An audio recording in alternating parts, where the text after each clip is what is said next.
David Harris, great to see you again. It's been a long time since we had you on the Illinois Channel, and thank you for joining us. Absolutely. Good to be with you. Good to see you again. You are one of the more experienced people and hands still in government. I wanted to have, I think it's interesting when people have a little bit of background of the person, so let's just start off if you can give us a thumbnail sketch of your resume and some of the services you've provided both to the state and the nation. Well, thanks for the compliment about being experienced, and I have been around. That means I've been around a long time, I guess.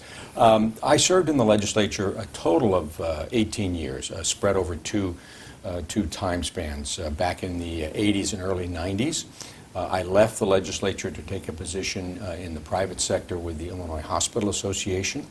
I was called back to government service by the governor to assume the position of what's known as the Adjutant General, which is the commanding general of the Illinois National Guard, both Army and Air. I had continued my service both in the legislature and afterward I had continued my service, my military service, so the governor called me back in to lead the National Guard.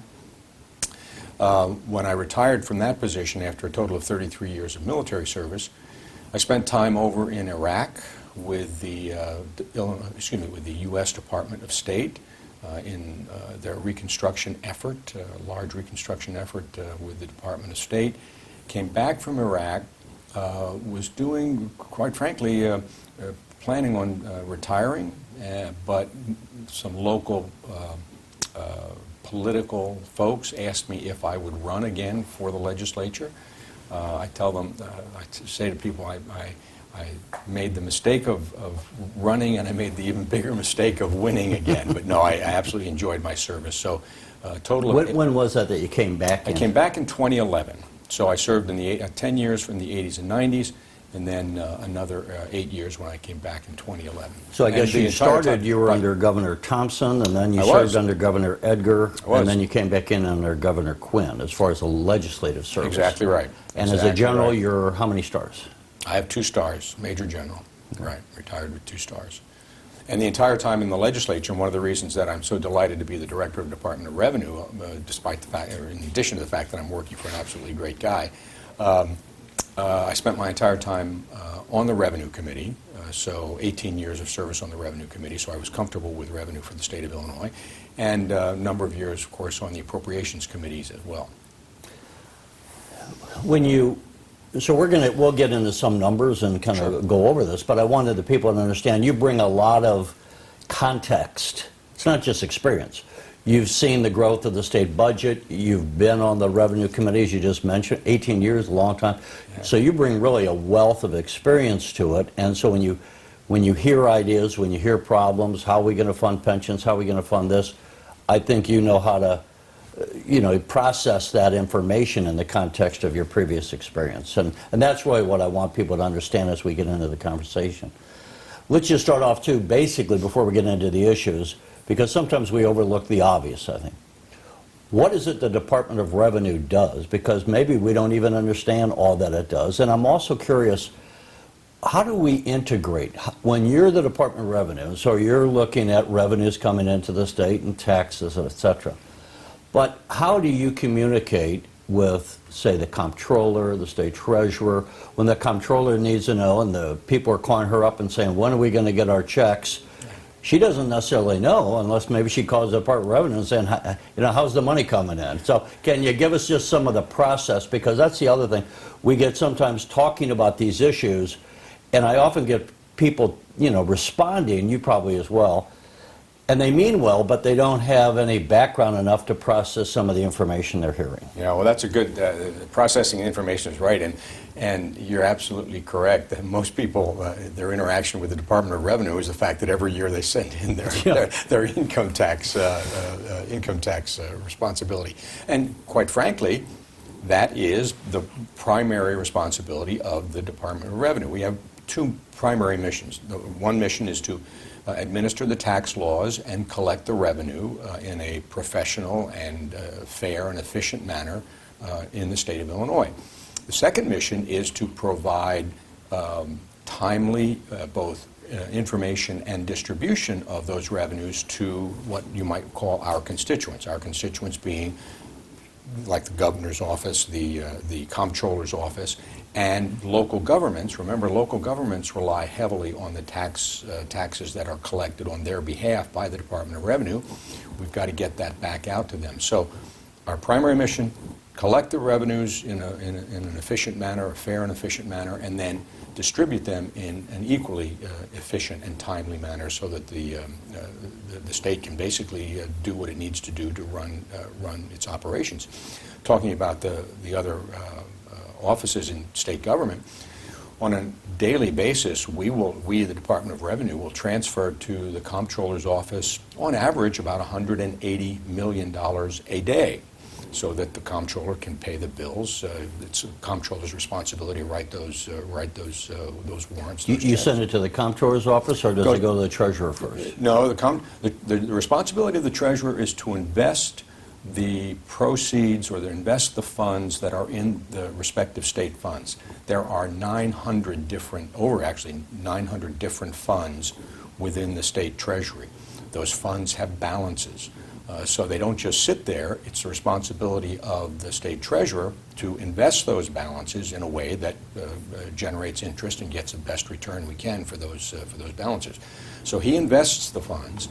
It's the comptroller's responsibility to keep track of all the dollars and cents that we send to her, that we collect, and send out the checks to pay the state's bills.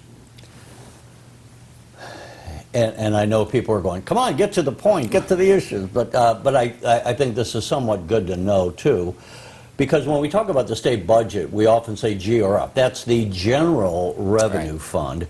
But there are you just mentioned 900-something accounts. There are hundreds of other accounts that are also part of the budget, but they're not the general revenue. So when we say the state budget, often we'll say is $40 billion. It's really closer to probably $60 billion. It's just that those other funds, the other $20 billion or so, are designated funds. They're not for general purposes. They're for specific purposes. Like when we pump gas, a little bit of money goes into, in case we have the gas tank below the gas station leaking, we have the money to dig it up and replace it and not, spoil the drinking water, right? And any number of other funds you could go on. But just so people, this is, again, one of the things they might be surprised to hear. I thought the budget was $40 billion. Well, it's really, what is it, Well, the total is in excess of $60 billion because, and by the way, I have to chuckle, and I was laughing when you said that, the leaking, the underground storage. In the legislature, whenever you deal with this part of the statute, the acronym goes up on the board, and it's LUST, L-U-S-T. And everybody says, oh, we're dealing with lust. And it means the leaking underground storage tanks. So the LUST fund is the leaking underground storage tank fund. But you're absolutely right. There are the motor fuel tax fund, the leaking underground storage fund. There's a dry cleaner fund, the road fund. So all of those funds have different responsibilities. And the General Revenue Fund, as the governor just outlined in his budget message yesterday, the general revenue funds for the state equate to about this year the projection is about $42 billion. But and let me just back, because sadly they used to give us, here's something I would say to the governor's office, even in Blagojevich's time, and I think in Quinn's time, they would give a briefing to the press the night before the budget. They don't now. So often, like, I'm going in a little blind. What is the top revenue on the general revenue fund? In other words, the operational budget of the state is now, what, 42 being proposed by the governor? He put out a budget yesterday just under $42 billion with a surplus of $100 million. So revenues would be about $100 million more than projected expenditures. And when you were spending those 18 years on the Revenue Committee, and you were, what we should have said, you're a Republican, that the governor invited a Republican to serve in his cabinet. Were there things that you sat there and go, man, this is crazy, we ought to be doing something differently? And if that was something that occurred to you as you sat there during those years, have you now been able to implement any changes, or are you in the process of improving operations, bringing that previous experience from the legislature to bear as a director? Sure. There's a difference between being a legislator, and a legislator is a policy maker or someone who helps implement policy in conjunction with the governor's office. As the director of the department, I'm no longer a policy implementer, but rather a policy enforcer, if you will. I don't make the policy. You implement someone else's policy, right? Exactly right. My responsibility with the department is to implement the policies that are passed by the legislature and the governor. But let's just look most recently. What the governor outlined as an example in his both State of the State message a couple of weeks ago and then in the budget message yesterday was a message of optimism. I mean, the governor is an optimistic guy, which is great to work for somebody who is optimistic, who has a vision for the state of Illinois in terms of moving us forward. Quite frankly, for the past couple of years, and I sat on the Republican side of the aisle, for the past couple of years under the previous governor, it was doing battle almost every single day. And I really had a problem with that because, look, Governor Thompson was a Republican, Governor Edgar was a Republican, Governor Ryan was a Republican, and they all had to deal with Democrat legislatures. And they didn't have the types of fights that Governor Rauner did. And it placed our state, because we went into a budget impasse for 2 years, placed our state into a terrible financial situation. Governor Pritzker came in and said, "Look, this is going to stop. I'm going to work with the quality employees that we have, and I'm here to tell you we've got some absolutely great people at the Department of Revenue doing the business of the state on behalf of the people of the state of Illinois. I'm going to work with them. I'm going to work with them in a cooperative manner. I'm going to move our state forward. I've got a vision of where I want to go." That's been spelled out in both his messages both last year and this year. Look at what he was able to achieve last year with the budget by way of being a bipartisan budget, a bipartisan capital spending plan that was absolutely needed for our state, and we want to continue that. We want to build on that. So my job, quite frankly, makes that hopefully easier for the governor to achieve. Coming up on a year ago, and around April of last year, the Pritzker administration had just been in office and kind of, getting your feet settled, so to speak. But you were, collectively speaking, surprised, as I understand it, that you had, was it 1.4 billion extra in revenue that came in. Now, I don't know who projected. It might have been the previous administration's projections. And so anyway, you were surprised that you had 1.4 billion more, which is always a nice surprise. To the extent that you are projecting revenues now, and I guess the governor based his budget proposal on those projections, I would guess. Sure. Are those projections running ahead now? I mean, how are we doing as far as revenue? Are we still running strong as the national economy has picked up speed? And to what extent do you, again, bringing all this wealth of experience that you have and knowing previous years, how projections matched with the reality, to what extent are you confident in your ability as a department to accurately or pretty closely project the revenues? Well, we're confident. And by the way, I should tell you, I have to smile a little bit, going back to that $1.4 billion surprise. And quite frankly, it was a surprise. We didn't project any sort of an increase like that. One of my colleagues told me, "Look, you just brought in $1.4 billion that we weren't expecting. You should do a mic drop and leave." Because it doesn't get a heck of a lot better than that. But we are confident in the projections, and the governor's office and the Office of Management and Budget relies on the research team at the Department of Revenue to give projections in terms of what our revenue is going to be. I'm confident that, or at least for the next year, assuming nothing happens on the national level, I'm confident that the revenue projections that we've used are accurate. Both individual income tax, which is our largest source of income, the individual income tax and the sales tax, which is the second largest source of income, are coming in strong. And of course, the income taxes will come in now, between now and April. But Can I ask, what of the total revenue sources, income tax is number one, what percent of revenues, do you know offhand what that is? The income tax, the individual income tax brings in roughly 20 21 billion dollars. The sales tax brings in over $8 billion. And those so are the two largest. Would we say that's $20 billion out of roughly $40 billion? Yes. So Yes. about half of our general revenue Right. funds are from this personal income tax. That's exactly right. And the sales tax then is what? Sales tax is over $8 billion. Okay, so roughly, what is it, 20%? Or Right. something like that. And then the third largest source is the corporate income tax. That brings in roughly $3 billion. Then you have your public utility taxes come in fourth, and then you have other taxes, alcohol, some of your excise taxes, alcohol, cigarettes, some of the others that are of smaller amounts. But the four largest are the ones we just listed. And the economy is running strongly. People are working. Unemployment, as the governor outlined yesterday, is at historic lows in Illinois. That means people are working. That means they're earning income. That means they're going to be paying taxes. Sales are still strong. So we're confident so far in the projections for revenue for the coming year. Everyone knows, they may not know the specifics, but the big bugaboo is our pension debt. Mm-hmm. In about 2002, as I recall, pension contributions out of the state budget were about 5% of the state budget.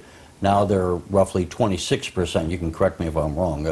And I think that in a couple of years they're going to go up to about 30%. So the pensions are gobbling up our ability to operate the state or put more money into education or any number of other programs. I know the governor, he has his, he calls it a fair tax. He wants to go to a progressive tax. I think that will bring in, the projection is about $3.4 billion in additional revenue. To what extent does the Pritzker administration, and look, these problems existed, so I don't say it in the sense that, look at the problem the Pritzker administration has created, but how do we get a handle on this? And I had a friend, Sheila Weinberg. I don't know if you know Sheila. She runs Truth in Accounting. So she's trying to say, a lot of the governments, not just state, have never really accounted properly. And to the governor's proposal to have $100 million go back into the rainy day fund, which I would say to every individual, you ought to have some cash on the side for emergencies, right? But she was like saying, I'm going to be sticking like $100 in my rainy day fund, but I have $225,000 on my credit card. Referencing the billions, hundreds of billions of dollars in pension debt, I know that's not all your purview, but given all of your wealth of experience, is there any reason for optimism that this state, short of passing a constitutional amendment to do something about pensions, can we ever get ahead of that freight train that just seems to be growing on automatic pilot? I think we can. And remember, Terry, the governor was very direct yesterday in the budget message. And he said the pension issue is not a political football. It is complex, it is difficult, but it is a financial issue that we have to deal with. And pensions, quite frankly, are nothing more than numbers. What liabilities do people accrue? Are we putting sufficient dollars into the system to pay those liabilities? What's our average return on the investments that we have? All of those things factor into it. Life longevity, quite frankly, the pension system was developed so that people, with the expectation that people would die around 60 or 70 years of age. Now they're living to 80 or 90 years of age. That's wonderful in terms of life longevity. It's terrible for a pension system. But the point here is, the governor has said it's a huge problem. He doesn't ignore that, but he's willing to tackle it, and he's put out a number of ways that he's willing to tackle it. You mentioned $100 million into the rainy day fund or the budget stabilization fund. Yes, the governor said that we can do that, but that wasn't for pensions. He also said we're going to make our pension payment in full for the coming fiscal year, and we're going to put another $100 million into payment for pensions, separate and distinct. Above what the current required payment is. What's statutorily required. But that's separate and distinct from the $100 million that he wants to put into this budget stabilization fund. So you're right. $100 million in the scheme of things isn't going to solve the problem, but I will tell you that is something that hasn't been done before, and it is a step forward. That's not the only thing the governor's doing.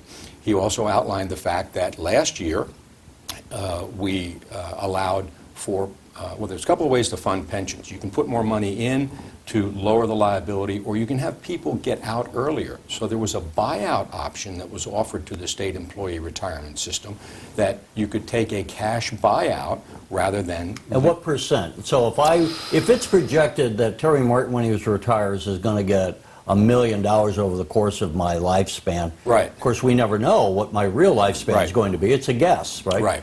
So we might say, well, over your retirement, you're going to get $1 million, or you can take the money now. Right.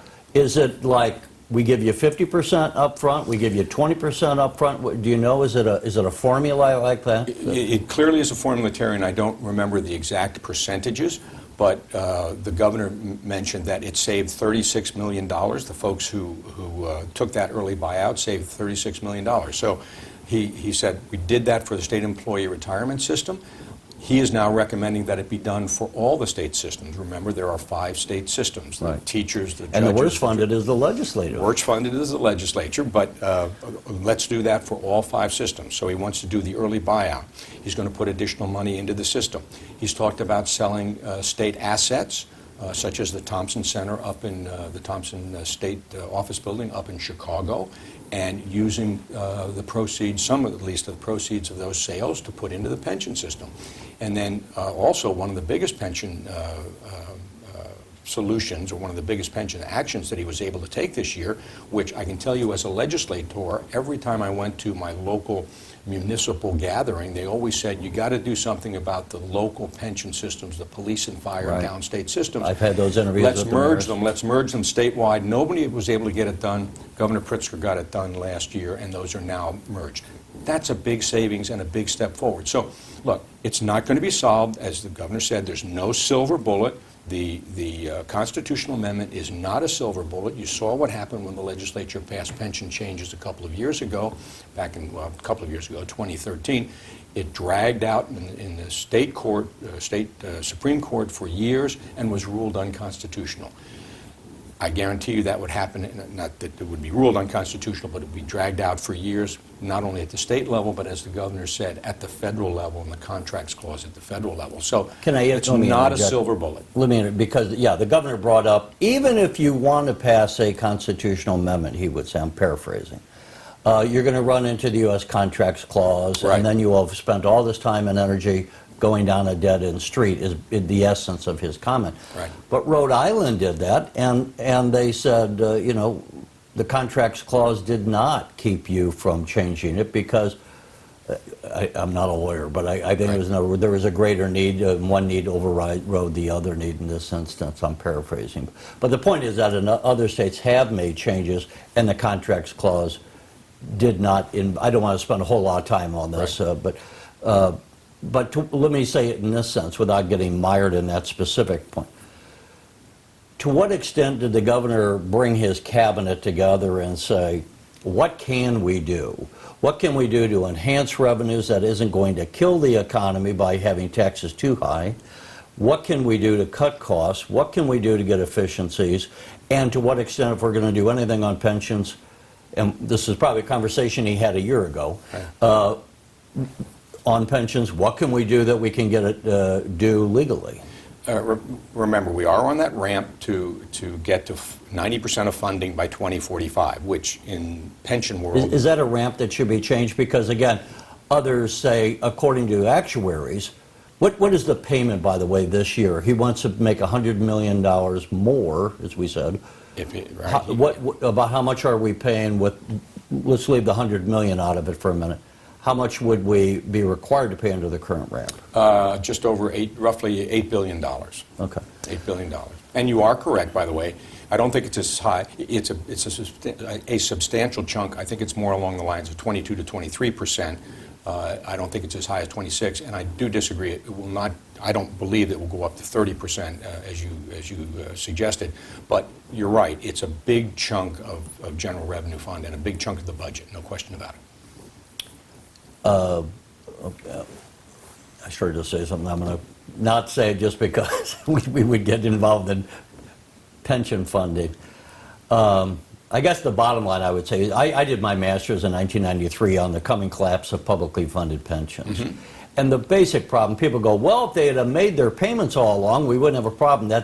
I would say that's not true. You still would have a problem because what we see at the federal level, the state level, all across the board, people understandably want generous pension benefits, but when it comes to paying for them, they don't want that much taken out of their check. So we contribute too little into the systems. And as I say, I don't care if you get $1 million a year in pensions, I care did you fund them. Right. Now, going back to the payout that people might take, the other thing I would say to these people that maybe is an encouragement for them to consider it is, if I have a 401k and I die of a heart attack a week after I retire, my family's going to get that. But aren't the state employees kind of playing pension roulette? If they have a heart attack a week after they die, does their family get anything? Or is that like, well, okay, the state just made out because we get to keep the money that would have gone to you? Well, there is a spousal benefit.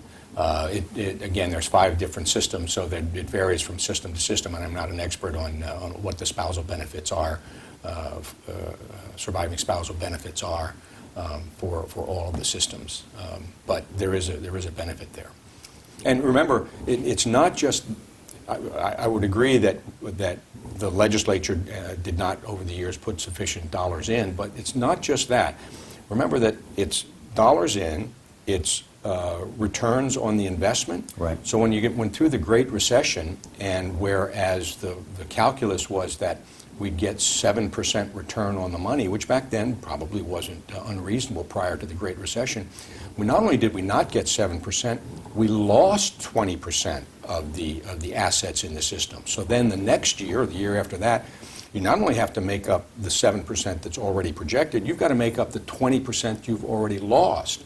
So that recession just absolutely devastated returns. And then I talked about the life longevity. It wasn't built for a system that people were going to live to 85 or 90 years of age. So there are clearly serious pressures, and the governor is reasonably trying to address them. If I'm in the private sector and I want to stop working at 55, I can't call up Social Security and go, start sending me my money. I have to wait until I'm a certain age. Right.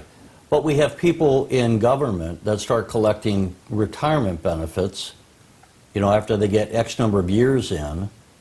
Should we, maybe this is probably an unfair question to ask of you, but would it be against the Illinois Constitution if we said, you got your benefits, but you can't start collecting them until you're 65, just like people that get Social Security? I don't know the answer to that. Benefits shall not be diminished or impaired, and I don't know if that would be a diminishment or an impairment, so I can't answer that.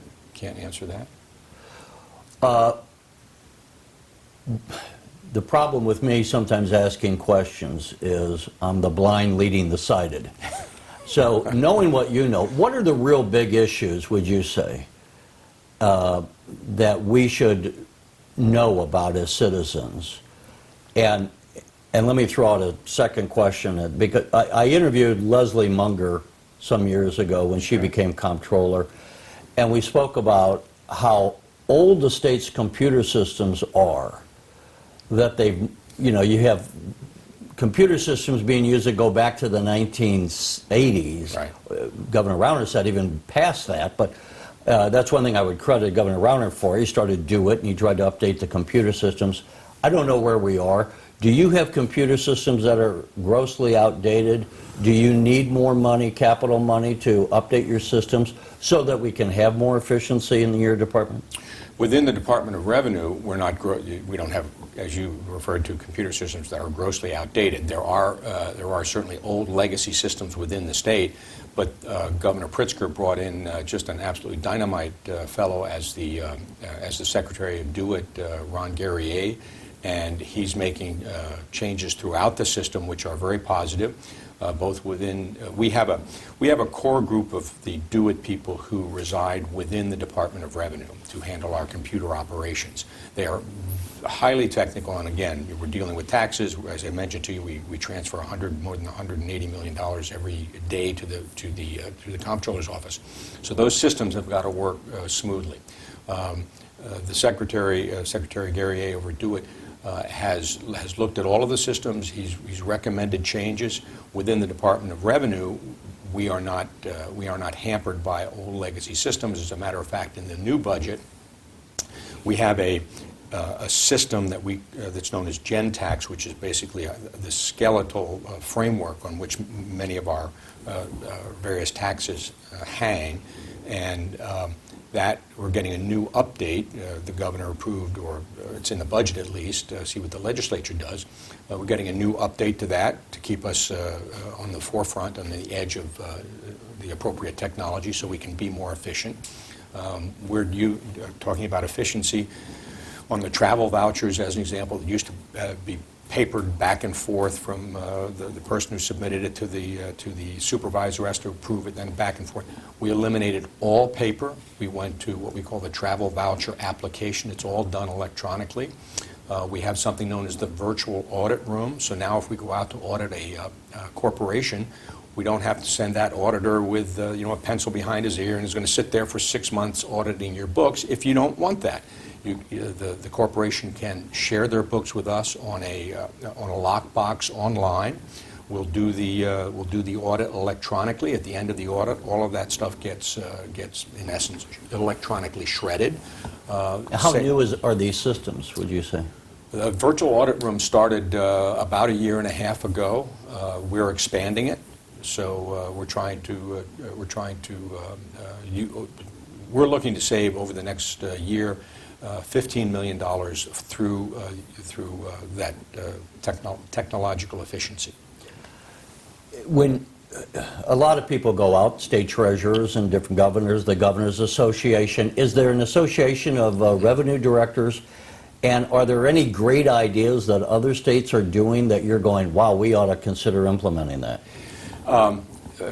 First of all, there's a group known as the FTA, the Federation of Tax Administrators. I'm a tax administrator, so being one of the major states, I sit on the board of the Federation of Tax Administrators. We have regular meetings, both on a national level as well as on regional levels. Primarily, the focus is on both enforcement and new ideas.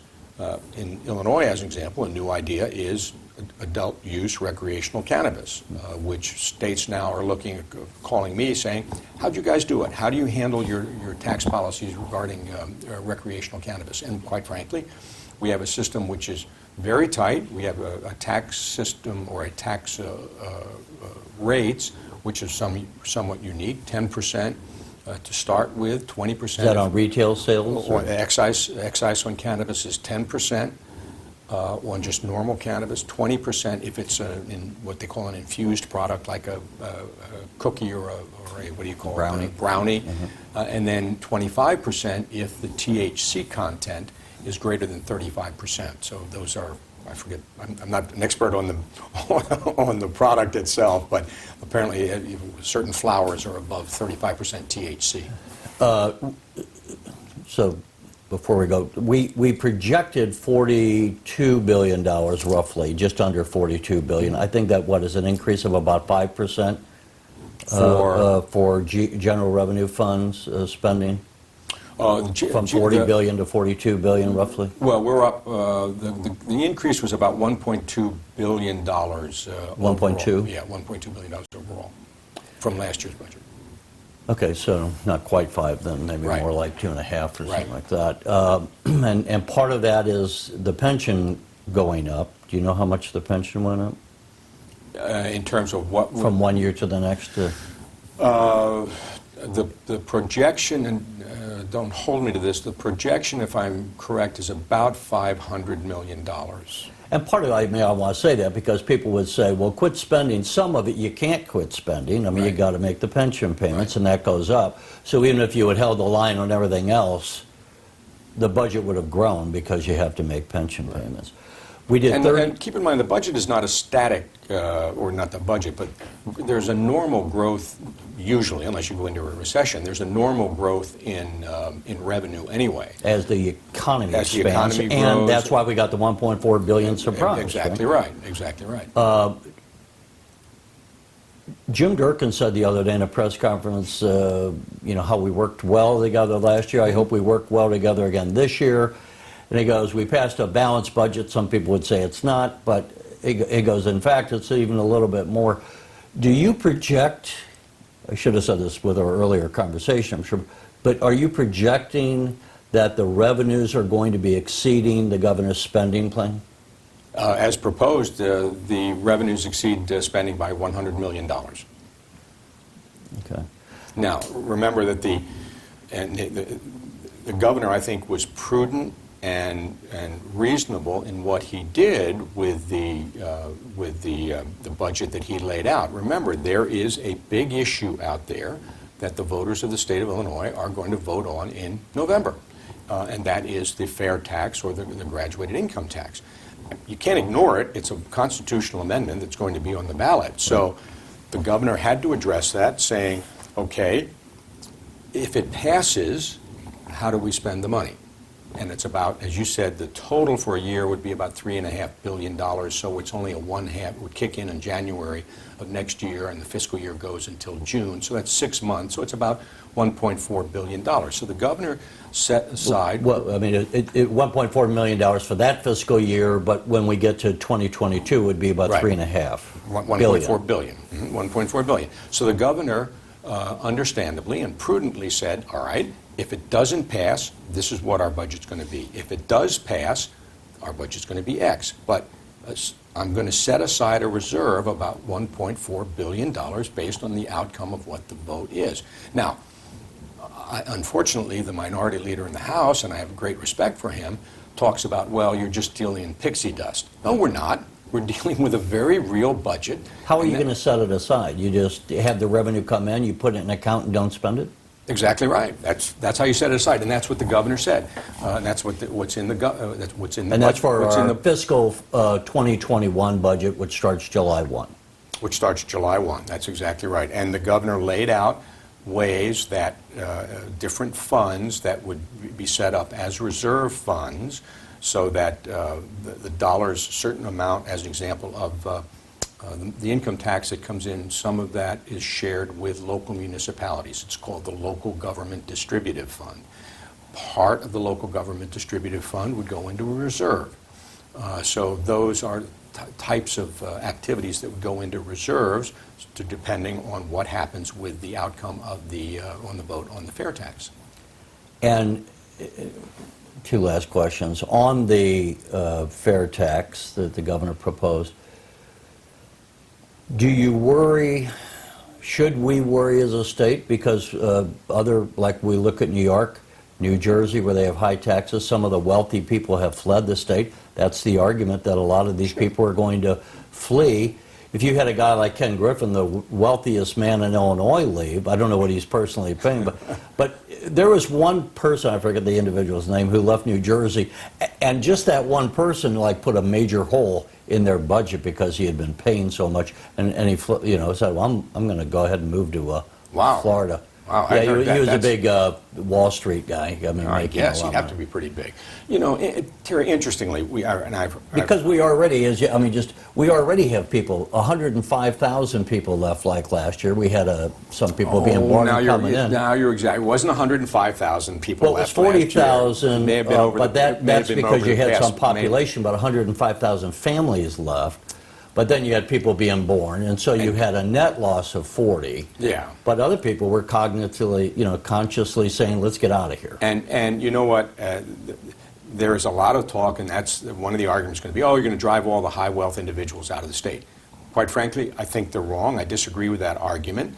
The high wealth individuals right now, if they don't like paying the 4.95% tax we have, they can move to Florida or Texas where there's no tax at all. They can do that now. They don't have to. And high wealth individuals, quite frankly, are not necessarily motivated by an increase in the income tax, especially when our income tax, even at the higher rate that the governor is proposing, is similar to Wisconsin's for individuals who have incomes of $1 million or more. It would be actually less than what it is in Iowa for individuals that have $1 million or more in terms of income. It's been shown by a number of studies that the majority of people leave a state for one primary reason: jobs. And those people that leave have incomes in the $50,000 to $60,000 range. Now, that's the income tax level. Income tax levels are not overly burdensome. I will admit that our property tax burden is high. And the property tax burden is something which impacts people heavily, and that needs to be addressed. Is the administration continuing to work on that? Again, it is, yes. I know you know so much. You're the director of the Department of Revenue, so I'm asking you some questions that really are not under your umbrella of responsibility. Yeah, well, I don't have unlike the federal government, I don't have a printing press down in the basement that prints out green money with dollar signs on it, okay? Again, I think that the governor is trying to address it. He recognizes the problem with property taxes. He wants to work cooperatively with the Republicans in the legislature to come up with ways to address the high property taxes in the state, and he's openly said that. Let me close out with this. We referenced how the governor is optimistic. I had high hopes when Governor Rauner came in. I suspect you may have as well. And it was some of the more, I've been doing this for about 20 years in Illinois. Those were depressing years. And it was very frustrating, even for me, who wasn't in the legislature, just because you want to get things done. Absolutely. You want to get things fixed, and nothing was happening. In fact, we were going backwards. Yeah. I'm sure you talk with the lawmakers just because of your position as well as their friends. Give us a summation, I guess, trying to end on a happy note. How is the state different? How does it feel different within the Illinois state government to the extent that we're getting back on track, you would argue, I think? And to what extent has this period, the Pritzker era, which is only going into its second year, contrasted with the recent years to the extent that we weren't going in the right direction? Terry, you just did my summation for me. We're getting back. We're getting back on track. It is absolutely noticeable that the policies that the governor has pushed and enacted are policies which are moving our state forward, and we've done it in a bipartisan way. We passed a bipartisan budget. We passed a capital plan that was desperately needed. We did it in a bipartisan way. The governor has taken steps. Positive steps to help the less fortunate in Illinois through the increase in the minimum wage, and he hasn't ignored the impact on businesses. There's a credit on withholding taxes for the impact of the minimum wage. He helped the businesses by phasing out the franchise tax, which was one of the most hated taxes among businesses in the state. A tax credit for data centers, pushing technology forward and getting data centers to come into Illinois, one of the preeminent ways of growth.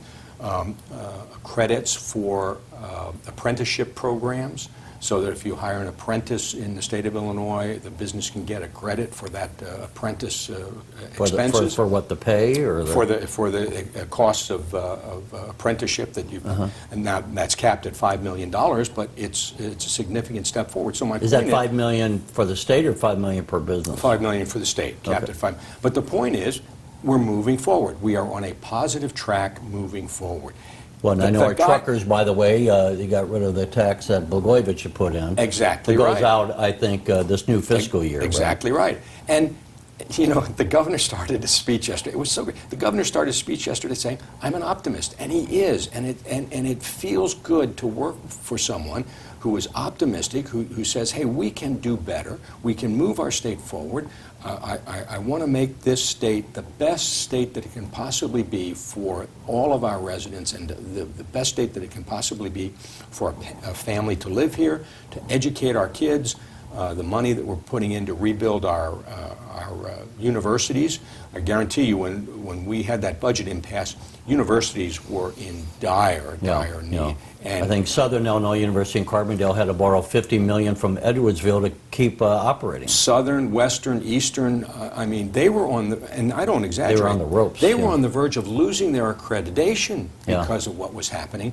And the governor came in and said, we're not going to let this happen in our state. We have excellent institutions of higher education, and we're going to give them the support that they need. So the point is, it's a positive track, it's moving forward, and that's where we want to go.